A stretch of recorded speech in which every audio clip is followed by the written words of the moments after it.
Bonsoir, merci beaucoup pour cette invitation.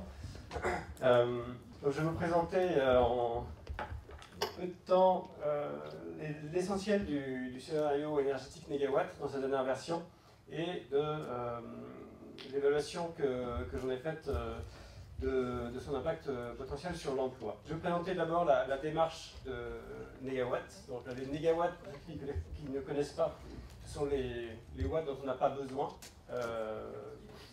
La légende dit qu'au départ c'était une faute de frappe et que l'auteur a trouvé ça tellement génial qu'il a gardé l'expression. Et cette démarche négawatt, elle repose sur 3 piliers. Ces 3 piliers, ce sont... Alors les 2 premiers concernent la réduction de la consommation d'énergie. Ce sont ce qu'on appelle la sobriété énergétique et l'efficacité énergétique.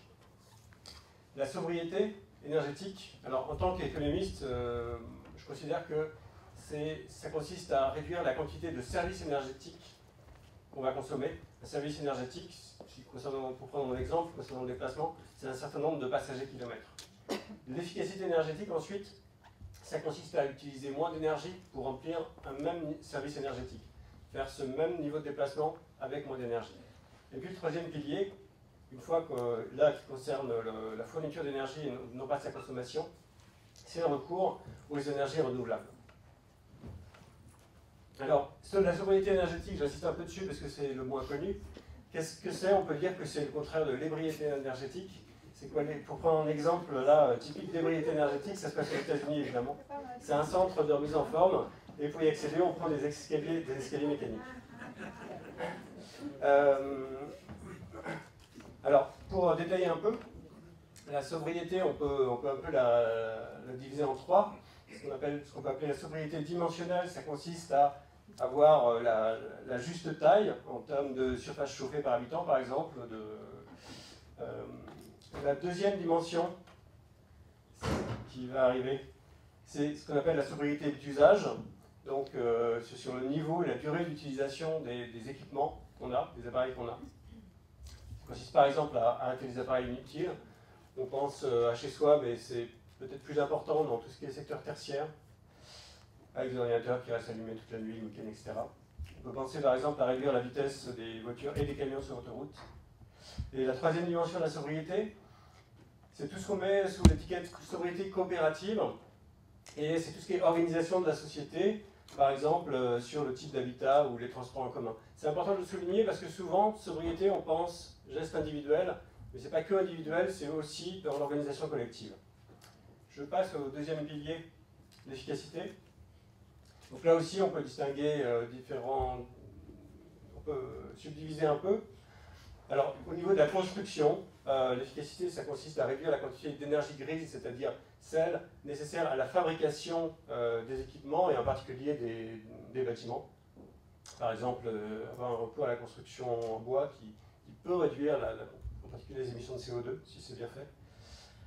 Deuxième dimension de l'efficacité, la plus connue en fait, l'efficacité à l'utilisation, c'est par exemple avoir des logements mieux isolés. Bon, c'est pas juste un exemple, c'est évidemment massif en termes de gain de consommation d'énergie. Troisième exemple, troisième dimension, l'efficacité sur les appareils. Bien sûr, les appareils électriques, les appareils de chauffage, ça c'est bien connu, donc j'insiste pas. Et quatrième dimension, qui est un petit peu moins connue, c'est tout ce qui est l'efficacité du système productif. Donc là, ça concerne des choses qui sont moins en contact avec notre vie quotidienne, mais on va le voir, le système de conversion d'énergie, en particulier de production d'électricité, est très inefficace, il y a énormément de pertes. Un exemple pour réduire ces pertes, c'est de recourir à la cogénération, par exemple, fabriquer à la fois de la chaleur et de l'électricité, de manière à ne pas gaspiller cette chaleur perdue. Les fondamentaux du scénario maintenant. Alors, ça consiste d'abord à hiérarchiser les différentes solutions qu'on peut avoir, en insistant d'abord en priorité sur la demande d'énergie. Alors, bien sûr, recourir aux énergies de flux, donc les renouvelables et non pas de stock, c'est-à-dire les fossiles et l'uranium. Le scénario, il est conçu et exprimé en des termes physiques, c'est-à-dire des tonnes, des mètres carrés, des kilowattheures, d'abord, et pas d'abord en termes économiques, mais bien sûr, on a cherché à recourir à des solutions qui sont suffisamment matures et qui sont, et pas de science-fiction. Et voilà, on a une trajectoire qu'on veut d'abord physiquement réaliste, et ensuite on a fait l'exercice de chiffrage économique. Et bien sûr, l'objectif, c'est le développement soutenable, donc réduire l'ensemble des impacts et des risques qui sont liés aux énergies. Alors, sur le scénario Négawatt, vous trouverez sur le site de l'association une présentation du dernier scénario en 48 pages. Et puis il y a une présentation, alors pour ceux qui veulent vraiment rentrer dans la technique et les détails, en plusieurs centaines de pages, qui concerne la version précédente, mais qui pour l'essentiel est encore largement valable. Ce scénario, il a un frère ou un jumeau, une sœur jumelle, qui s'appelle After 2050, qui est un scénario aussi pour la France, aussi à l'horizon 2050, mais qui concerne l'alimentation, l'agriculture, l'usage des terres, la fabrication des matériaux biosourcés et des bioénergies. Les deux sont en interaction, les deux sont compatibles, mais ils sont documentés, on peut les lire séparément aussi, et là, le dernier rapport sur le scénario After vient d'être mis en ligne. Je passe donc. Alors, quelques résultats sur le bilan énergétique. Alors ça, évidemment, les textes sont trop petits pour que vous puissiez les lire. Le projecteur est un peu flou, vous trouverez tout ça sur le site si vous voulez. Mais en gros, ça c'est un bilan énergétique pour la France en 2015, dans lequel vous avez des sources primaires qui sont, alors là, les renouvelables en vert, vous voyez que c'est pas énorme, le nucléaire et puis les fossiles. Le gros morceau, ce sont les fossiles. Et ensuite, vous avez différentes conversions. On passe par des vecteurs énergétiques, par exemple de l'électricité, et puis on arrive aux usages. Et là-haut, là, vous avez des pertes. Donc c'est ce que je vous disais tout à l'heure. Sur le nucléaire, la plus grande partie de l'énergie, en fait, c'est juste de la chaleur qui est envoyée dans les rivières ou dans l'atmosphère. Et une partie sert à faire de l'électricité. Cette électricité, elle est utilisée principalement pour ce qu'on appelle les usages spécifiques de l'électricité. C'est ici, spécifiques, c'est-à-dire ceux qu'on peut pas, qui sont remplis essentiellement par l'électricité. Vous avez un usage, deux usages plus importants en termes énergétiques, qui sont les transports et puis la chaleur. C'est la chaleur dans les bâtiments, mais c'est aussi la chaleur haute température pour l'industrie. Alors ça, c'est donc une image du système énergétique français, très simplifié, hein, d'aujourd'hui, 2015, avec, vous voyez, une part des renouvelables très mineure et énormément de pertes dans le système. Si maintenant on passe à la diapo suivante, on a ce bilan pour l'année 2050 dans le scénario Négawatt. Sur le site, vous avez des graphiques dynamiques, vous pouvez voir tout ça évoluer. Donc, il n'y a plus de nucléaire, les fossiles sont epsilonesques, et les renouvelables ont beaucoup grossi. En termes de réduction, vous avez une nette réduction de la consommation d'énergie finale hein, sur tous les domaines, surtout chaleur et transport, un peu moins sur l'électricité spécifique. Et voilà, et en termes de vecteurs énergétiques, on a bien sûr une part toujours importante de l'électricité, mais aussi de gaz d'origine renouvelable. On passe au point suivant. Alors, en termes de gaz à effet de serre, le bilan est assez impressionnant, puisque là, vous voyez les trois principaux gaz à effet de serre d'origine humaine, le CO2, qui est ici, le méthane, le N2O, protoxyde d'azote, et puis bon, là, vous avez les autres gaz essentiellement fluorés. Vous voyez une division très massive jusqu'en 2050. Mais une réduction, donc ce ne sont pas seulement les gaz issus du système énergétique, ça inclut aussi en particulier les gaz issus de l'agriculture et qui ne sont pas liés à l'énergie. Donc c'est par exemple le méthane issu des ruminants ou des déjections animales, le N2O c'est pas issu de l'épandage d'engrais ou également des déjections animales. Et vous voyez que en termes relatifs, la réduction est beaucoup plus forte pour le CO2 que pour le méthane et le N2O. Pourquoi? Parce qu'on garde de l'élevage dans le scénario After et dans le scénario Négawatt en particulier. Et donc le gros de ce méthane qui reste, il est dû à l'élevage. Mais si on supprime l'élevage, bon, en termes de pâturage, de paysage, etc., ça pose tout un tas de questions. Mais vous voyez quand même un bilan, une réduction très très massive des émissions de gaz à effet de serre. Là, je n'ai pas représenté les puits de carbone, le stockage du carbone dans les sols et dans les arbres essentiellement. Mais en 2050, il est à peu près du niveau des émissions. Donc ça veut dire qu'on est à l'équilibre entre les puits et les sources de gaz à effet de serre en 2050, ce qui est demandé par l'accord de Paris sur le changement climatique. Une diapo suivante. Alors, on peut faire un petit exercice de pensée, donc c'est un exercice, un scénario sur la France uniquement. On peut faire un petit exercice de pensée, de se demander, et si tous les pays adoptent un scénario avec les mêmes émissions par habitant que le scénario négawatt, qu'est-ce que ça donne? Est-ce qu'on peut atteindre l'objectif de 2 degrés, de pas plus de 2 degrés de réchauffement par rapport à la période pré-industrielle? Est-ce qu'on peut atteindre le 1,5 degré, qui est ce vers quoi on est censé tendre, enfin, ce qu'on est censé chercher à atteindre selon le texte de l'accord de Paris? Bon, là vous avez le cumul des émissions de CO2. En fait, le réchauffement est, ça a été montré depuis plusieurs années, est assez bien approximé par simplement le cumul des émissions de CO2 au cours de quelques décennies. Donc, on passe assez rapidement d'un cumul d'émissions au cours du temps à un niveau de température. Je passe sous réserve qu'on connaisse la sensibilité du climat, donc c'est bon, hein, bien sûr. Mais si on connaît la sensibilité du climat, c'est le meilleur proxy, c'est ça, c'est le cumul des émissions. Ça nous fait quoi? 800 gigatonnes de CO2, ça nous met où par rapport aux objectifs climatiques? Environ 80% de chances de rester en dessous des 2 degrés. Oui, même avec un scénario aussi ambitieux, on n'est pas sûr. Et environ 20% de chances d'être en dessous de 1,5 degré.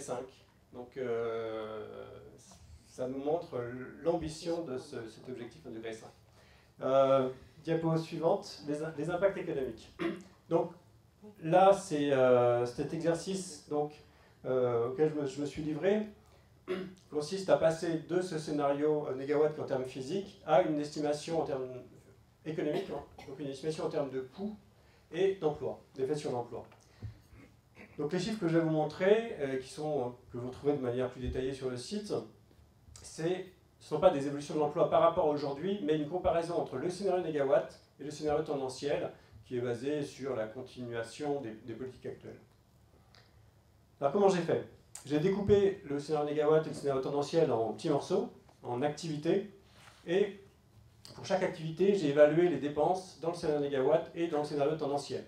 Pour certaines activités, il y a plus de dépenses dans le scénario négawatt, par exemple, il y a plus de fret ferroviaire, mais pour d'autres, il y a moins de dépenses, par exemple, il y a moins de fret routier.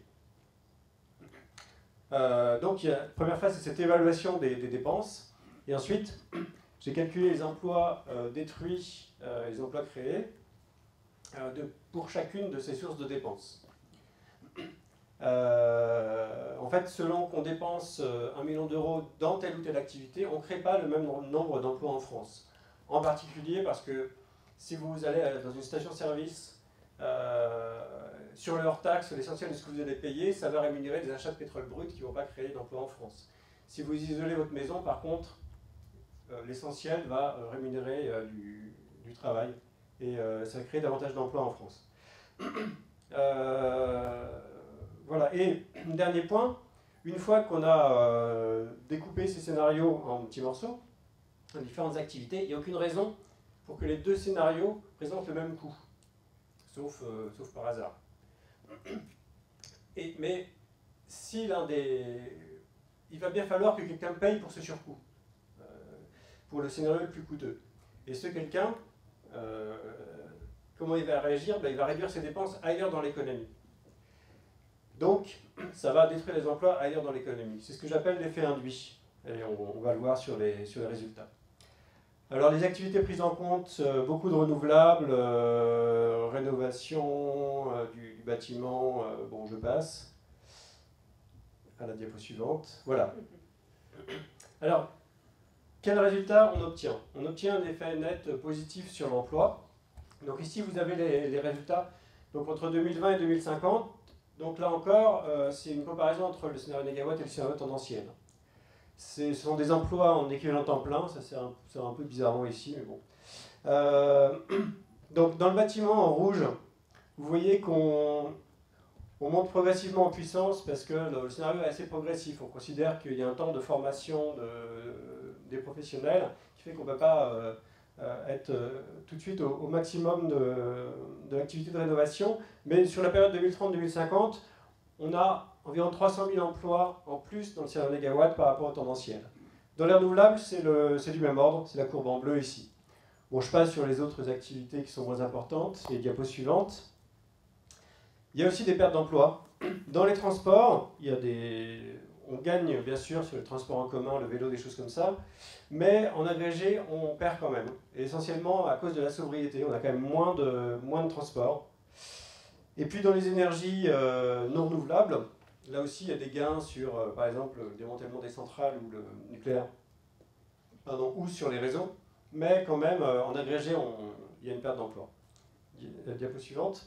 Et le dernier élément, c'est celui dont je parlais tout à l'heure, c'est l'effet induit, en vert, ici. Vous voyez qu'il est quasiment nul cet effet induit jusqu'en 2030, ce qui veut dire qu'en fait les deux scénarios génèrent les mêmes dépenses. Il n'y en a pas un qui est nettement plus coûteux que l'autre. Et à partir de 2030, en fait, il y en a un effet induit positif, ce qui veut dire que ce qui vient du fait plutôt qu'il y a moins de dépenses dans le scénario négawatt. Pourquoi au bout d'un moment il y a moins de dépenses? Et pas tout de suite, parce que dans un premier temps, on investit beaucoup dans l'efficacité énergétique et dans les énergies renouvelables.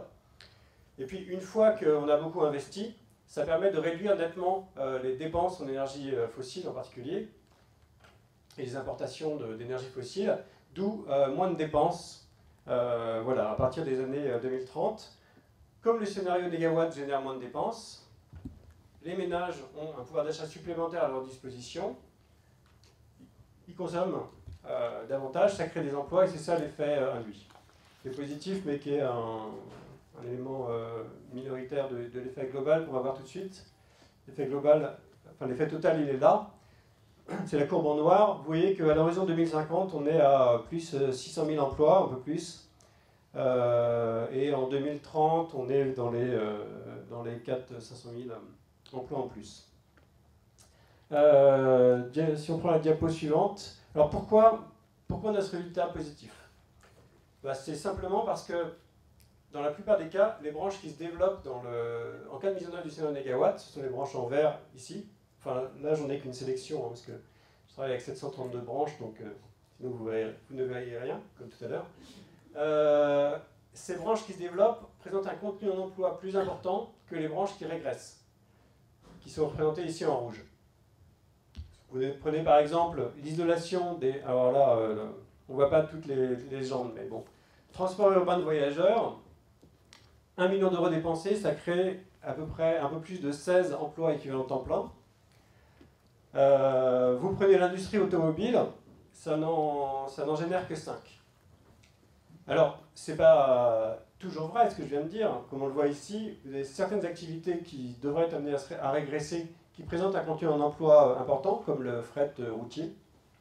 Mais la loi générale, c'est quand même que les activités qui se développent présentent un contenu en emploi supérieur à la moyenne et supérieur au contenu en emploi des branches qui régressent, à commencer par les branches des énergies fossiles. Si on passe à la diapo suivante.